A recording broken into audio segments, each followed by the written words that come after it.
पहले हमने बात की कि जो अल्फाज शुरू में आते हैं ये हरूफ वो हैं जो सिलेक्टेड हैं। पहले ये चीज़ क्लियर कर दूँ मैं, ये सिलेक्टेड हरूफ हमने अंदर से निकाले हैं। बाकी इंशाल्लाह बाकी वर्ड्स भी आहिस्ता आहिस्ता साथ साथ आते जाएंगे। ये बिल्कुल बेसिक है, अगर आपको इसकी समझ आ जाती है तो इंशाल्लाह जब फर्दर आप इसको डीप पढ़ना शुरू करेंगे तो उसकी भी आपको समझ आएगी। ये बिल्कुल बेसिक है। पहले हमने शुरू में आने वाले हरूफ के बारे में थोड़ा सा पढ़ा है कि शुरू में आते हैं तो इस तरह उनको साइड पे अलग किया जाता है।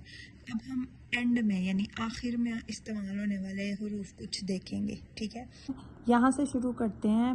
वाव नून, ज़ेरिया नून या वाव अलिफ, ये जमा के लिए इस्तेमाल होता है। जैसे किसी भी वर्ड के एंड में अगर वाव नून हो, ज़ेरिया नून हो या वाव अलिफ हो तो वो जमा को शो करता है।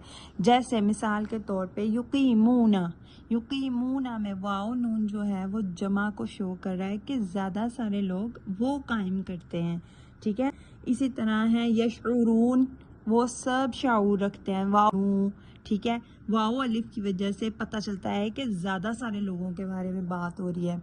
उसके बाद आता है जी नून ज़बर अलिफ ना, ठीक है। नून ज़बर अलिफ ना जब आखिर में आता है तो उसका मतलब क्या होता है, हमने। शुरू में जब नून ज़बर ना था उसका मतलब कि क्या था, हम। तो नून ज़बर अलिफ ना का भी क्या मानी है, हम, ठीक है। जैसे मिसाल के तौर पे खलक़ना, पैदा किया हमने, ठीक है। आगे आता है तापेशतू, अगर आखिर में लफ्ज़ के आखिर में तापेशतू आ रहा है तो उसका मतलब होगा मैंने, ठीक है। जैसे मिसाल के तौर पे खलक़तू, पैदा किया मैंने। अनअमतू, इनाम किया मैंने, ठीक है। इसी तरह है हुम, हिम, कहीं पे भी आता है तो उसका आखिर में तो उसका मायने क्या आता है, उनके लिए। जैसे मिसाल के तौर पे रज़क़नाहुम, रिज़्क दिया। ना का भी अभी हमने पढ़ा है, ना हम, ठीक है, हुम उनको, रिज़्क दिया हमने उनको। उसके बाद आता है जी हा पेश हु, यहाँ खरीजे ही, कहीं पे भी आखिर में आएगा उसका मायने होता है उसका या उसका या उसकी या उसके मायने में आएगा। जैसे मिम मिसली ही, यानी उस जैसी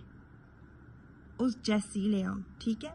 इसी तरह आगे आता है काफ ज़बर का, आखिर में अगर हर्फ लफ्ज़ के आखिर में अगर काफ ज़बर का आए तो उसका मायने क्या होता है, तुम्हारा।